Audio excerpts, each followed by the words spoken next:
Welcome back. Welcome back. This is Talk How We Talk Sports Talk. And bro, I'm very excited. Today's episode 10. And we got a special guest for y'all, man. This is a very, very special guest. You know what I'm saying? Yeah. One of our you know what I'm saying? One of our people that we know, you know what I'm saying? But still, very special guest, man. We got somebody special for y'all, man. I'm gonna just let y'all see them when we bring them on. You know what I'm saying? But it's episode 10, and today we're gonna be talking to a certified sports agent that's representing a couple of players currently in the league, man. And you know what I'm saying? This episode today is being presented to y'all once again by two Louisiana boys. I'm your host, David O, and I'm here today with the other host, DeRousselle. Yes, sir. Yes, sir. Man, we about to get it on and popping for y'all, man. So look, man, I'm gonna let my boy D take it over, do what he do, and then we're gonna bring on the guest for y'all in a little while, man. Yeah. Man, look, make sure y'all like and subscribe to the channel, man. Talk How We Talk Sports Talk, man. We appreciate everybody that's already subscribed, man. And that's been, staying along with us on this journey, man. As long as y'all keep subscribing, man, we gonna keep on, giving y'all these episodes, man. And like I always say, D.O., man, let's dive straight into it, man. I'm super excited about this one, man. Yeah, man, it's going down today. Yeah, man, I'm super excited, man. So, yeah, man. So, basically, man, I've been, knowing this guy, man, good brother, man. I've been knowing him for a long time. He continues to inspire. He continues to put on for the state of Louisiana by allowing, these young players, man, to display their talent on the big stage. Yes, sir. Man, he's a NFLPA certified contract advisor / agent. And also now he's an author of a new book called Faith, Failure, and Football: Keeping My Promise to God, My People, and Myself. Man, ladies and gentlemen, man, please welcome my dog, man. Paul DeRouselle. Yes, sir. Yes, sir. Yes, sir. What's up, bro? What's good, man? Good. When you was introducing me, I was folding my hands like a guest pastor. Got me excited, boy. Yeah. I knew you was gonna be on, so I wore my chain. You feel like I put it on while you were reading. I didn't have it on at first. I had to go put it on. Yeah, man. We excited to have you, man, on the show, man. I appreciate y'all having me, man. It's good to see what y'all doing with the platform. I watched some of the things on your story, man. Y'all doing my dream. So when I'm done, y'all put me on. Let me come be the third, the OG on the show. I just stay wrecking stuff. It's all good. We all from that boot, you know what I'm saying? So it's all baby. love. Yeah, it's all love, man. Yeah, man. D.O., man, what you got, man? We can go and dive straight into it, man. Yeah, man. So, we got a couple of topics we're going to be discussing today, you know what I'm saying? I know, one of the topics that we want to discuss is, what inspired you to become a sports agent? And for anybody who may be looking to become a sports agent, maybe what are some of the steps for them to become a sports agent? Because at one point in time, that's actually what I wanted to do. Like once I stopped playing ball and everything, I actually was kind of looking into it.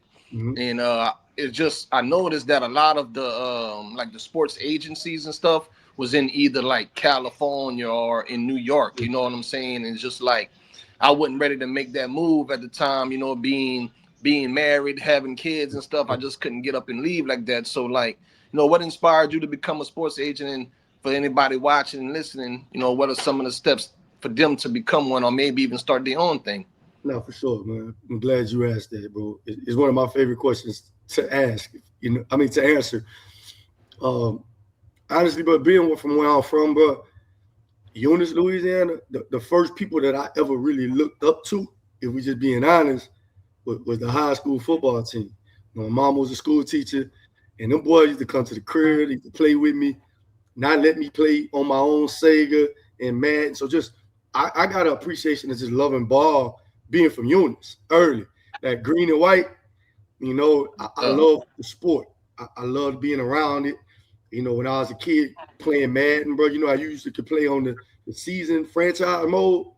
I find myself up all night making fake trades, trying to just manipulate. Like I was always interested in it, but I'm not gonna lie to you. Like on some, I couldn't explain it. I'd be ready for my boys to go home because you ain't gonna do that in front of your boys.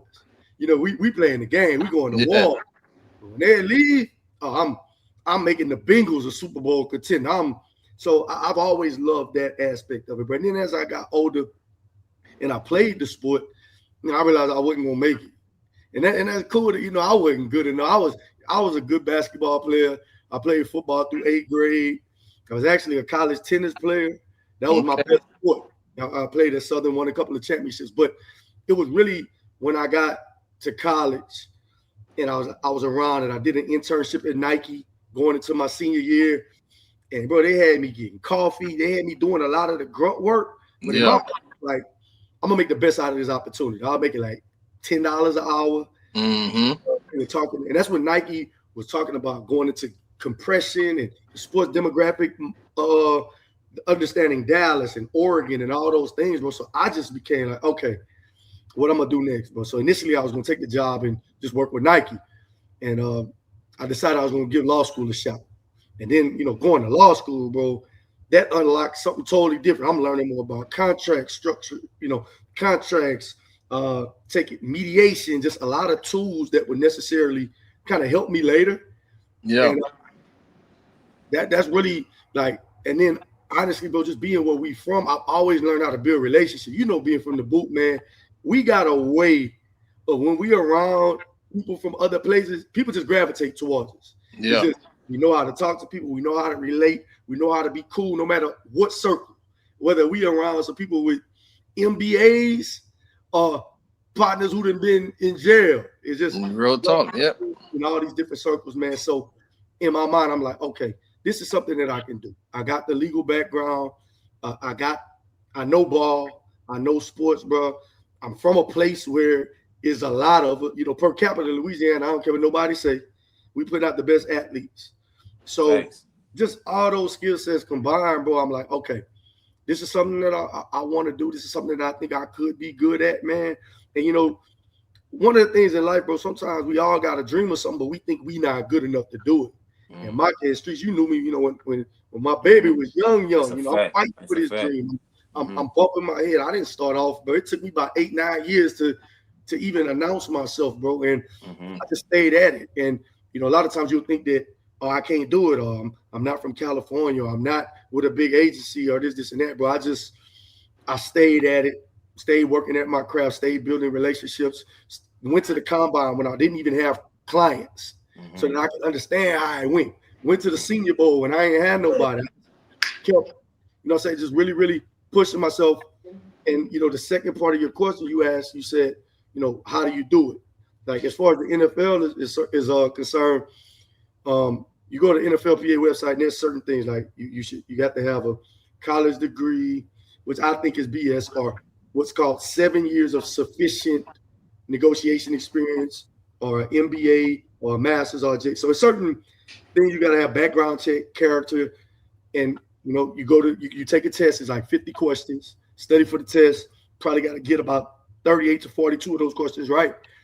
Pay your certification fees.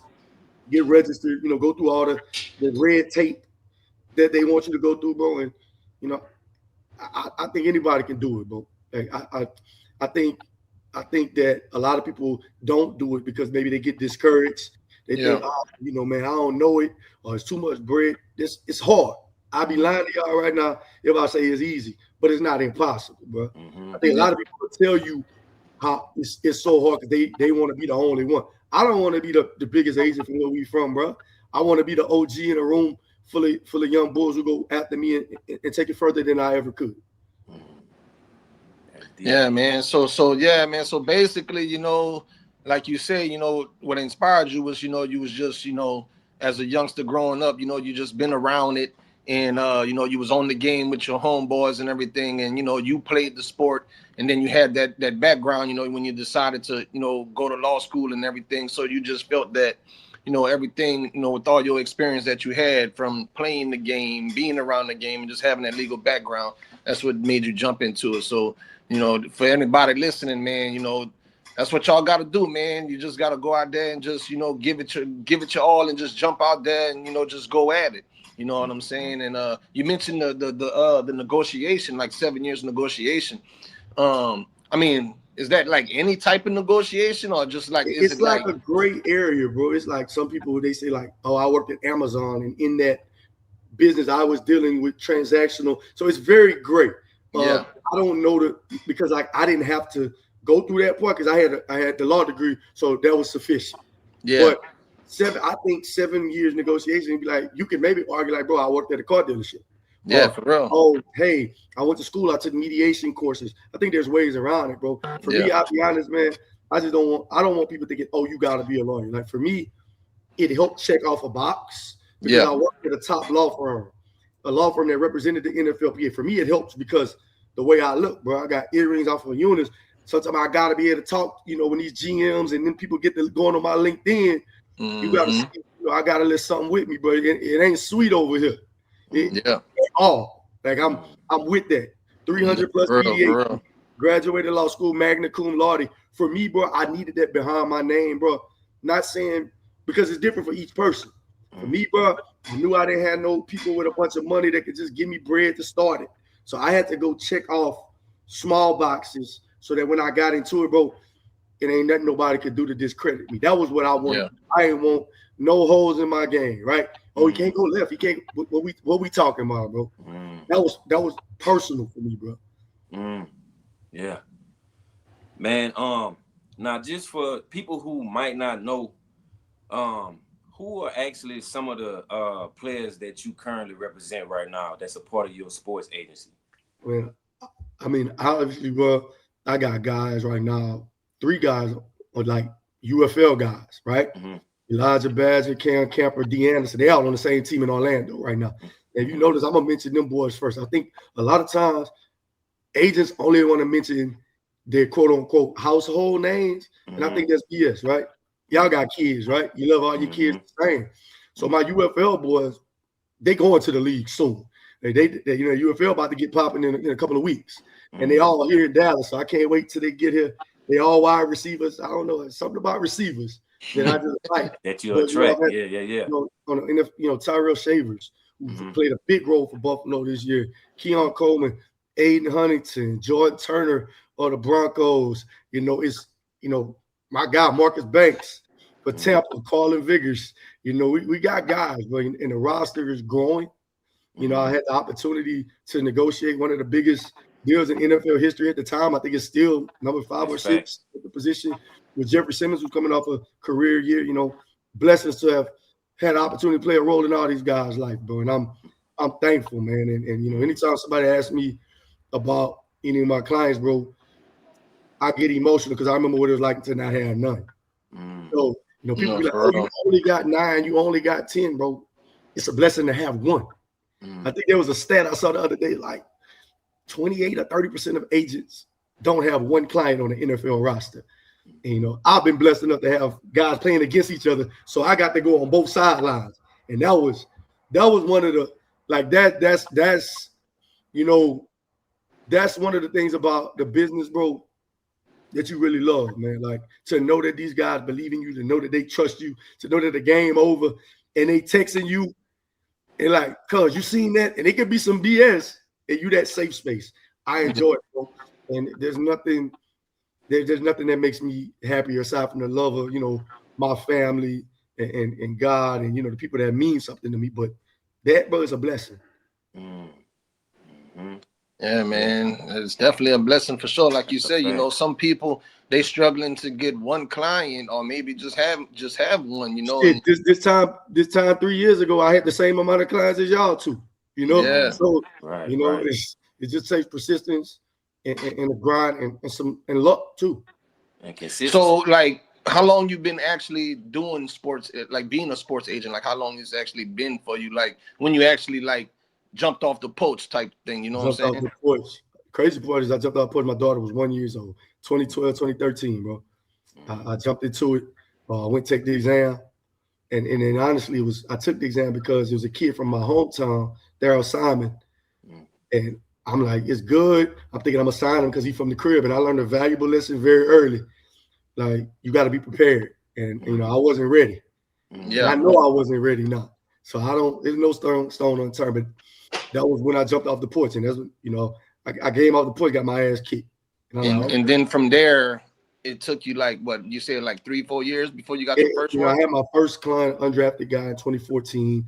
Had a few undrafted guys, 16. My first drafted client was 2018. DJ Chark picked 61 for the Jaguars, and I picked up a little momentum here and there, but it wasn't really until I say 2022, 2023, getting the Jeffrey Simmons deal done, kind of announced myself, and I started developing more confidence. But it was like I just kept getting better in the dark, man. Just Yeah. really, really working on my craft, not tripping on the clout, not tripping on the recognition, not tripping on people. Oh, this the agent.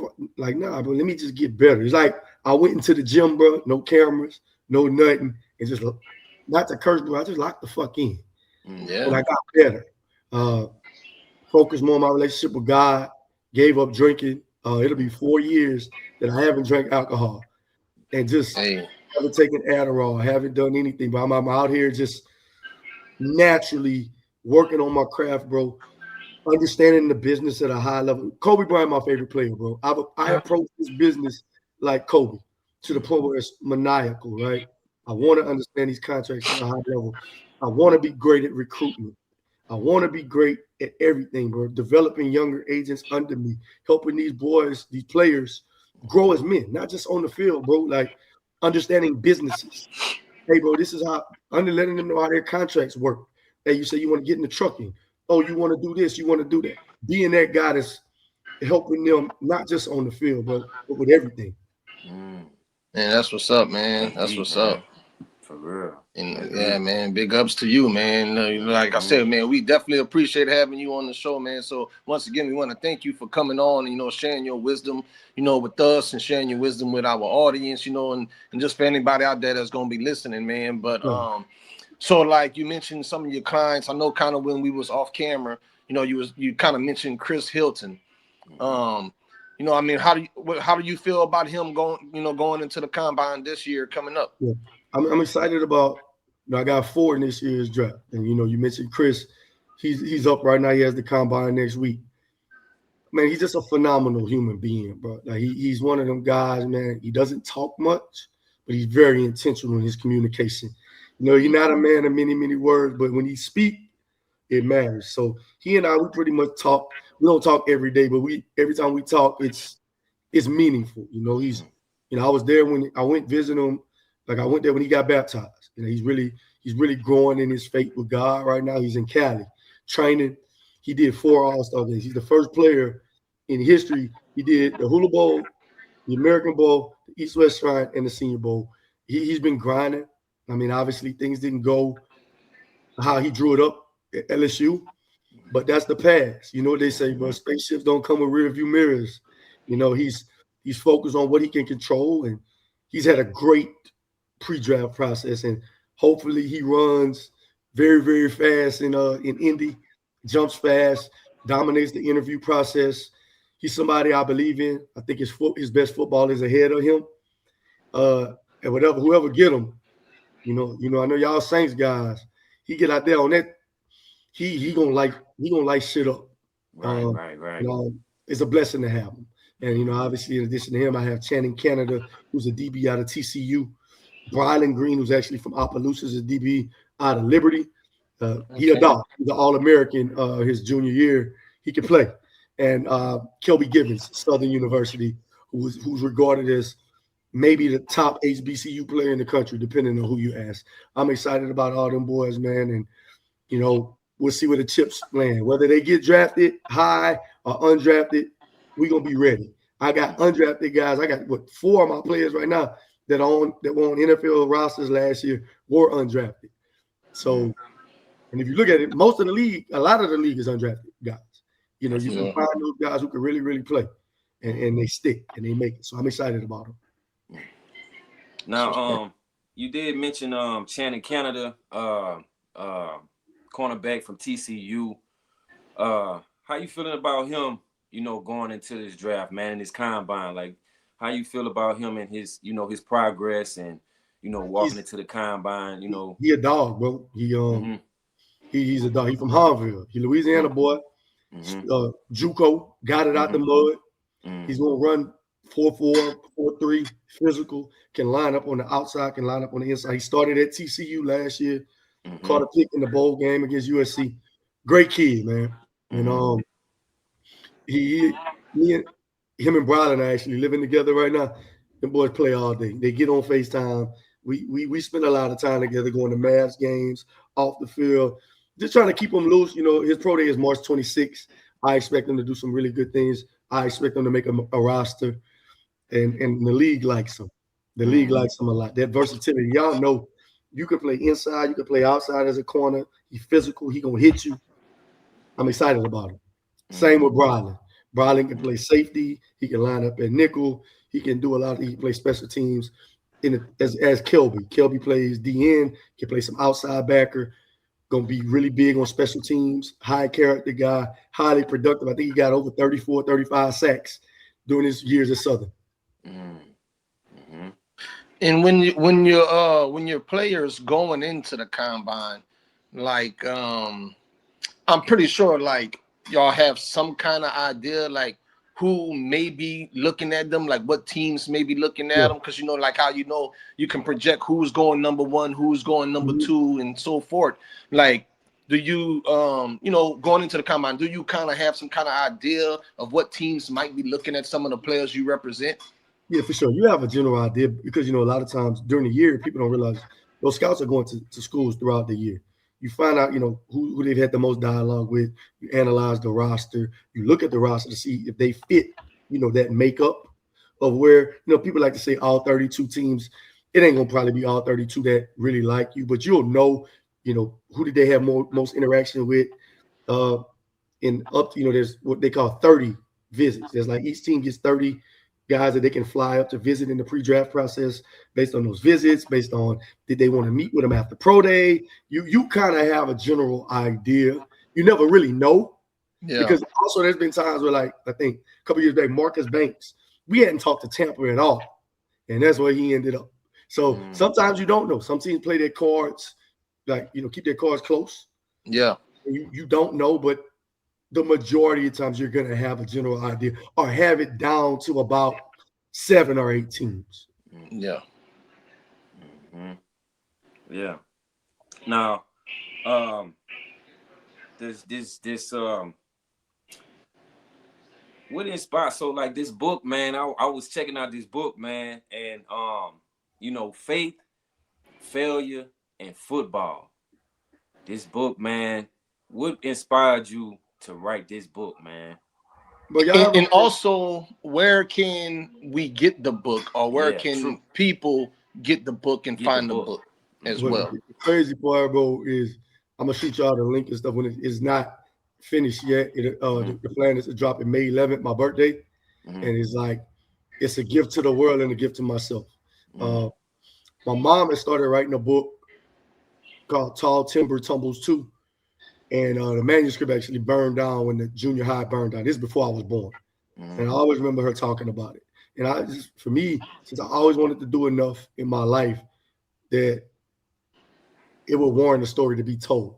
And I kind of thought about it years back. And it's one of the things you say, oh, I'm gonna write a book, but you never really do it. It's like, and I just became more intentional about it, man. I like, you know what? This is something that I want to do, not for myself or for my ego, because I know it's going to help other people. I know that it's going to inspire. Maybe it's a little kid from Chautauqua or Appaloosa. They read the book and they're like, okay, it's okay to dream bigger. It's okay to fight for my dream. I'm not just trying to tell them to have a dream. I'm telling them, like, bro, you're going to have to fight for that dream. And I'm not going to just not talk about my failures. I'm going to be very transparent and open in this book and share these life experiences with you. Because, bro, your gifts, there's what the Bible verse, Matthew 5:16, you're supposed to let your light shine, so that other men, see your good works and to understand. So I realized that, like, what I'm doing, bro, yeah, it's telling my story, but it's really amplifying how good God has and how faith, failure, and football have all intersected, and how it's all how they've all come together to shape my life and allow me to play just a small role in helping shape other young men's life, bro. It's a really good project, man, and I'm excited about it, bro. I'm super excited about it, man. Yeah, that's what's up, man. I'm definitely gonna check it out for You know, I'm gonna sure. drop the link. Hey, I'm about to start pushing that like the J. Cole album, bro. I'm gonna be around there out the trunk. Riding the Honda. Hey, I'm gonna be out the trunk with it, but I might pull up with Mr. Polk Steak. Look, buy Polk Steak. It's all hands on deck, bro. You know, right. the goal is I ain't even tripping if it's a New York bestseller. I want it to be a 337, a Louisiana bestseller. Yeah. For real. Everything else gonna take care of itself, bro. You know, I want to really, push it. You know, it's for everybody too, bro. That's the crazy part, bro. It's for people who done been through a divorce. It's for people who fought through addiction. It's people who had to overcome and get out of their own way. If you done slept on somebody's couch for some time while you finding your own way, bro. Like the book say, bro, sometimes it's just as simple as getting out your own way. And it's not just about, it's some funny shit in there. I'm not gonna lie. Like it's stuff I'm taking y'all behind the curtain on a lot of stuff. But it's something for everybody. But for that kid that grew up in church, that sang choir and realized that they couldn't sing. You know, I got an older sister that's disabled. I talk about those challenges and what my family went through and being the product of a family that was divorced and how I grew up being the youngest in my family, having to it's a lot to unpack, bro. But it's a good book. I ain't just saying that because I wrote it. It's my goal is that y'all read it like first 2 chapters. You like you kind of cooking. You get to chapter 3, okay. By 6, bro, I want people who maybe don't necessarily like to read, but they can't put it down. That's the goal, right? Like I can't put this down, bro. I felt like I was there. Hey man, it sounds like it's gonna be a good book. You know what I'm saying? Because like you say, it's something for everybody. And then also, you mentioned how you don't care if it's a New York Times bestseller. You want it to be kind of like, a bestseller where you're from. You know what I'm saying? And that's gonna inspire a lot of people from your area, from our area, and and then that's how the word get out. I was just telling D that earlier, about some things on how we can grow our podcast, and it's just about, what I'm saying, interacting with the people, touching people's lives, and the best form of marketing is word of mouth. So you know what I'm saying? Oh, and it's sometimes it's easy to get discouraged, like in the process because you gonna know you the one before anybody else. And that's, I think, I quote Cole a lot. That's one of my favorite rappers. But he say it's hard being the one when you're the only one that knows it. And I think, and I talk about that in the book, like just being so frustrated, dog. I'm at the combine and I have no clients. And I'm like, bro, I know I'm better than or as good as all these people. And it's like, come on, man. Like, just staying at it. Hey, and that's where it comes with the faith. You know what I'm saying? And that's the faith you got in yourself. You with it. Hey, and like I told people, I was telling somebody the other day, your faith gets tested. When does your faith get tested the most? It's when you failing. Because it's easy to have faith when shit going when it's smooth. Exactly. So like they actually intersecting that my faith was tested the most through failure. And what did I fail at the most? Most of my failures came because of football early on. And how I turned that all around, how through my faith and through my failures and through my devotion to believing that, believing in God and his purpose for my life. Y'all read the Bible, bro. Joseph, Job, all the people in the Bible that really, the signature characters. I mean, Peter, all them boys, like they fell on their face, bro. And most times you didn't fail privately. You fell with the world watching and you got back.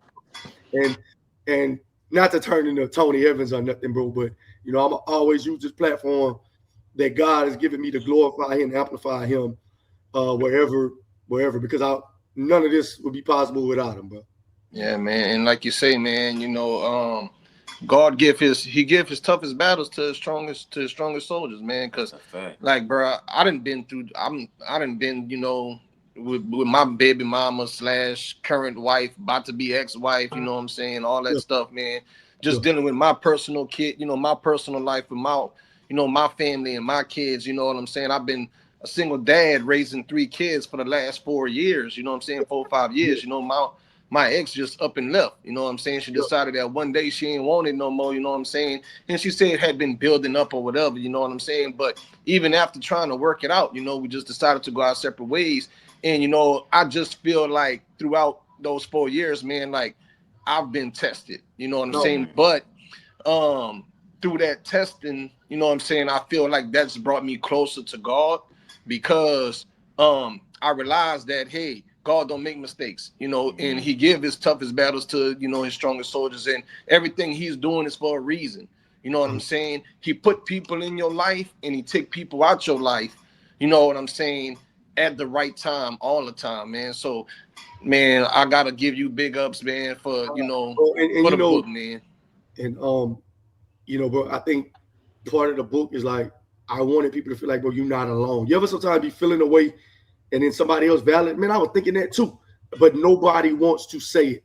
And the book for me was therapeutic, bro. You know, I went through that. I don't know if you ever seen the movie Creed 2. Creed 2 is one of my favorite movies. And I talk about it in the book where he was, you know, he got whipped and he was at his lowest and he was punching on the punching bag. He crying in front of his daughter. And he crying. I'm talking about like crying. And he caught himself. And he's like, I'm sorry. Daddy was being a bitch. Like I had that moment when, you know, I wasn't working at the law firm no more. I'm living at my cousin's house. I'm going through a divorce.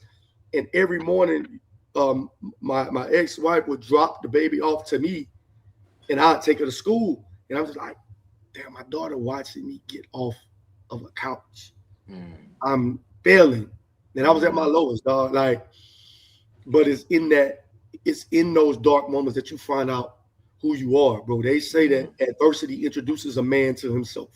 And I believe that. Because you find out how you built.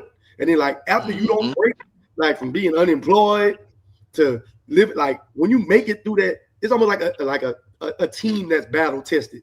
A team that they've been down before and then came back, you know, they ain't never tripping. They not panicking. It's like they're calling the timeout. You remember Phil Jackson used to just let them boys play through it.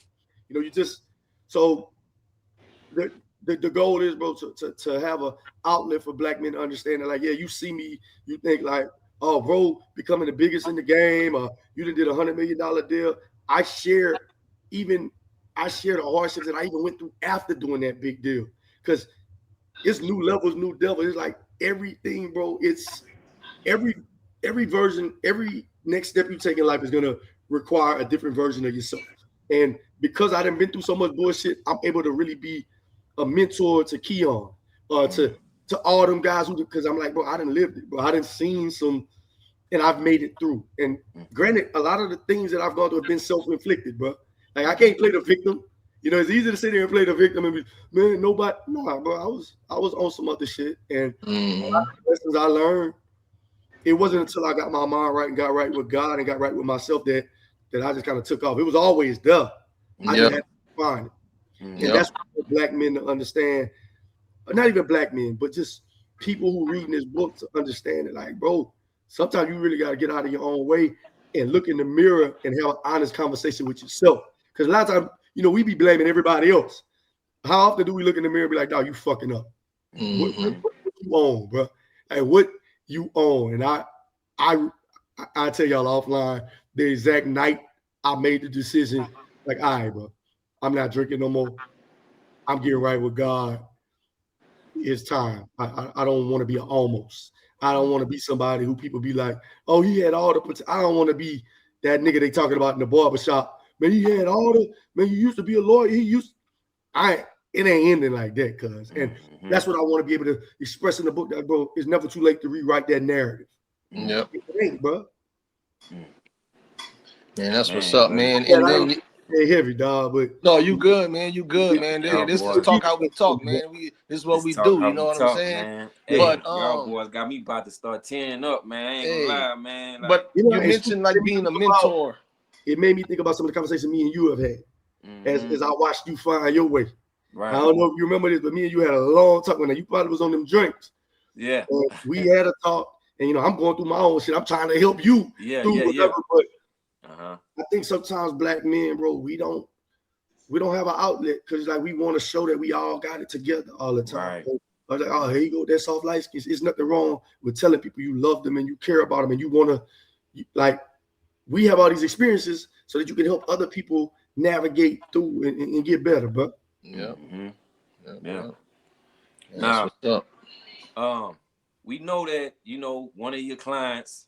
Oh, I know where you're going. You I already know. know where I'm going with this. Yeah, right? I know. So we already know that one of your clients, man, is Keon Coleman. My dog. Now Keon has been in the news this past season for a lot of different reasons. Whether it's wrong, right, whatever. And there was a tweet that came from you that it went public. What I said, bro. A lot of people had their opinions on the tweet.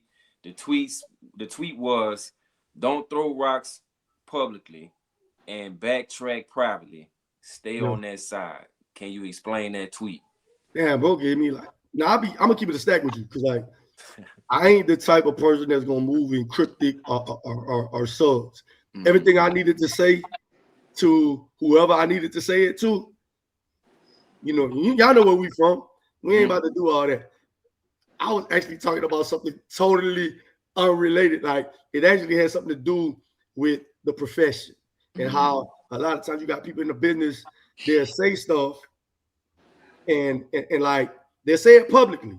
And then they'll come inbox you privately, like, "Oh man, I was just like, nah, you said what you said. Stand on what you if you want to say something reckless, like it's like I found that like there's a lot of these reporters, for example, they'll tweet stuff, they'll say stuff, and you'll ask them about it, and then they'll try to come back and like, nah, don't throw rocks and hide your hands. Stand on what you said. So that's what I was saying. Like it wasn't related to the Bills. Like, in a way, like that fan base, bro.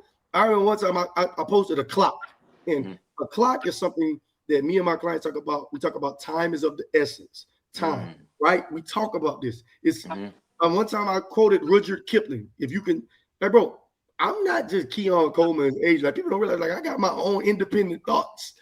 I ain't got it to be trolling nobody. I'm gonna say what I gotta say, bro. So it's just they took that and ran with it, bro. I don't know what they got going. It's slow off season, right? And I love Buffalo. I love the people out there. I done been to signings where I done got on the mic and turned up with them. I just think right now everybody on edge.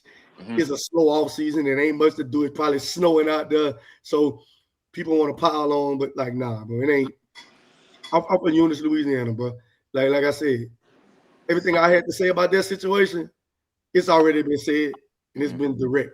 And when things like that happen, bro. Like Keon's been in the news. I'm gonna say this directly, ain't in no cryptic term. He's a top 10 receiver in the league when he gets these opportunities. And I'm not even gonna say if he turns it around. It's when he turns it around. And people run with narratives, bro.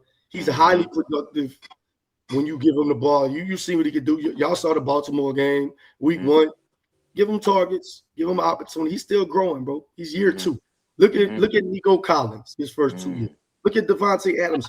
I think sometimes people want this instant gratification. Look at all the other wide receivers that were in their second year. It was a down year for a lot of them. And Keon played 13 games, still had 5 touchdowns.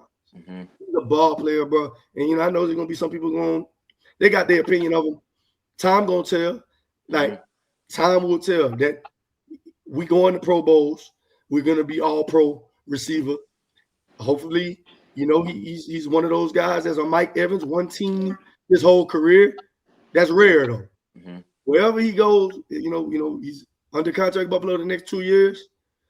The anticipation is that he goes into year 3, locks in, controls what he can control, and that is that 1,200 in touchdown, big time receiver that we know he can be. And I'm gonna stand on that, bro. Like I'm not just saying it because I'm his agent.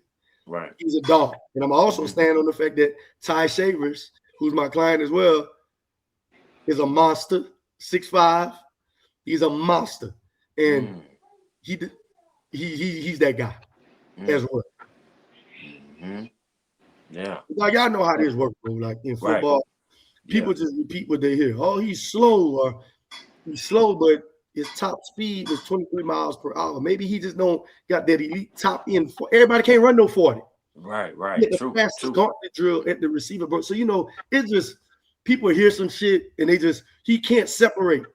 Bro, Okay, I've seen him separate. It's just we need to vary up that route tree. Let him run more slants. Let him run stops. Line him up. Move. It's things that can be done, and I'm hopeful that Joe Brady, we can get this shit popping.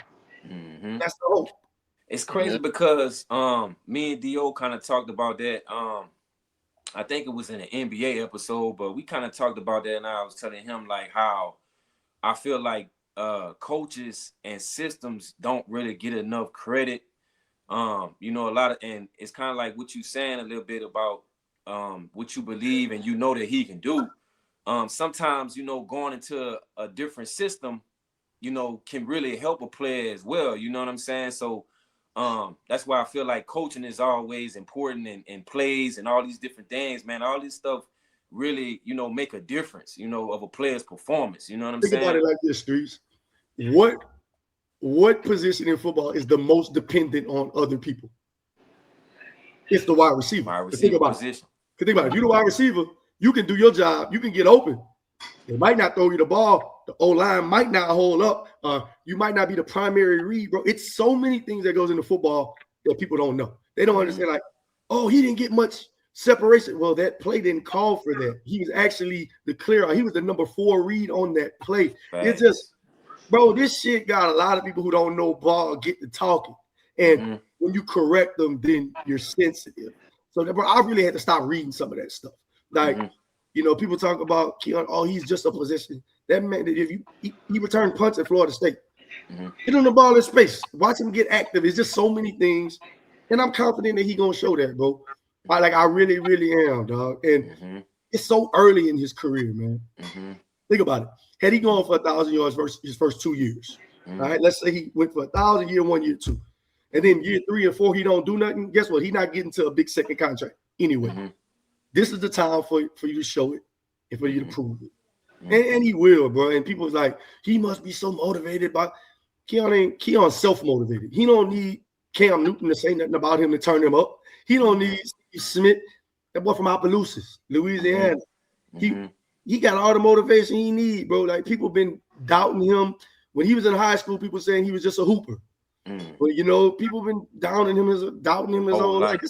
This ain't nothing new, bro. That boy a dog. Okay. Yeah, he was late. Now I gotta ask you, is it true that I seen Ocho Cinco come out and say he gonna be doing some work with him? Is that true, or is?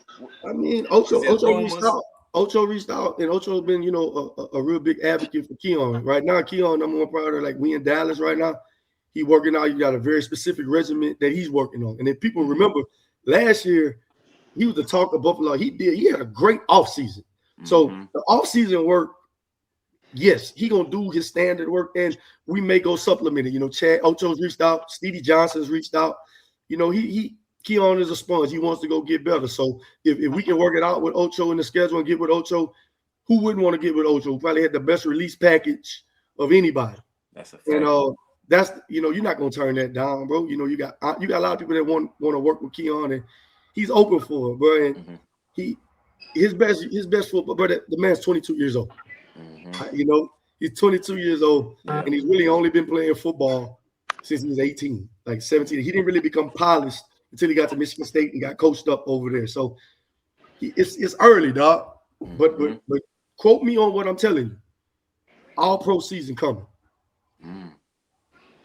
I ain't saying Pro Bowl, because Pro Bowl you can make it as an alternate and all this other. I'm saying all pro. That's top 4 in the league.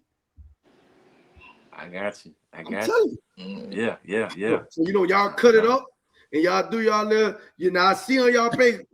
Write it down, take a picture, stamp what I'm saying, bro. That boy is one of them.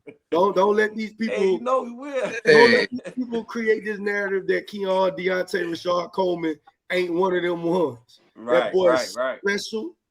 He locked in. I don't know what nobody. Talk to Brandon Cooks. Ask Brandon Cooks what he said when he first saw Keon at practice. Ask Amari Cooper. Ask all the OGs have stamped him. All the OGs have stamped him. All the DBs who done gone against him. Then dapped him up afterwards. Like, dog, I didn't realize you was like that. You think about it.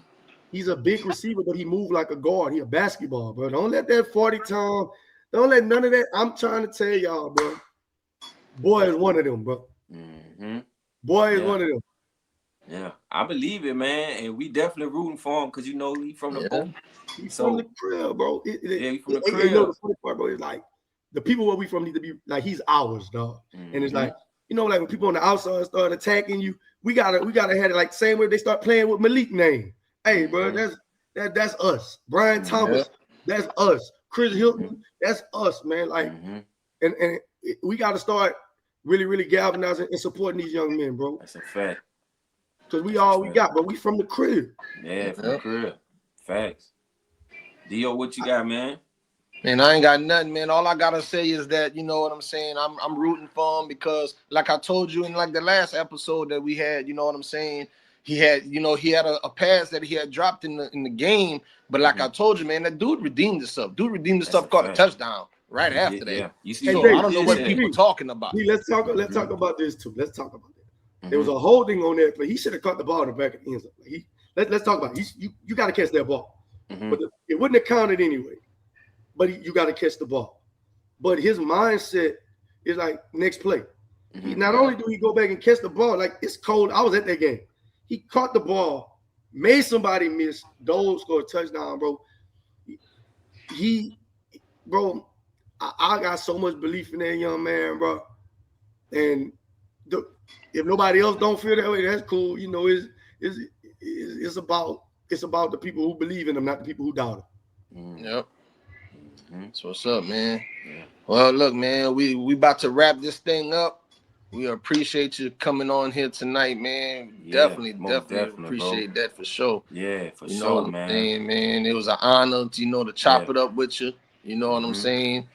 And like you say, man, whenever you're ready, you know what I'm saying? Anytime you want to come back, you're welcome. Your family here, so you know what I'm saying? Yeah. Just, reach out, man. We definitely love to have you back on, maybe for the, when the new season come up. You know what I'm saying? Chop it up and stuff, you know what I'm saying? About any of your players, you know what I'm saying? If you want to give us some updates, we definitely would appreciate that as well. Yeah. Man, we definitely appreciate you being on here tonight. Chris Hill got the combine coming up, man. Boy gonna fly. I don't know what he gonna run, but it's gonna be fast. And I mentioned y'all be on the lookout for Carlin Vickers from Eunice. He played for the Commanders. He's gonna take that next step this year. He was on the practice squad all last year, but they made it a priority to bring him back. He's gonna be special, man. And lastly, man, I just want to thank y'all for having me, man. Man, thank you for coming on, bro. I appreciate it, man. There might be two people might watch this and say, I got a nephew who going to the league. That's how it works in this business, bro. That's a fact. 3 people might buy the book. But my mama gonna buy 100 books, so I ain't tripping on the numbers. But we'll come back. I'll send y'all the link for the book, man. Hopefully it does what it could. We trying to have a 337 bestseller, dog. The New York Times gonna come. We get that. Yep. Yeah, man. Appreciate it, man. Like we say, man, thank you for coming, man. We really appreciate you coming on the show, man. For real, Paul. Love, bro. I appreciate you, bro. For real, man. All right, man. Appreciate y'all, man. Yeah, man. Yeah, man. Talk how we talk. Sports talk how we talk, man. Talk how we talk. Y'all know what it is, man. Until next episode, you know what I'm saying? Episode 10 is in the books. You know what I'm saying? We're gonna holler at y'all, man. Yes, sir. Yes, sir. Appreciate it, Paul, once again, man. Have a good rest of your night, my brother. Y'all too, man. All right.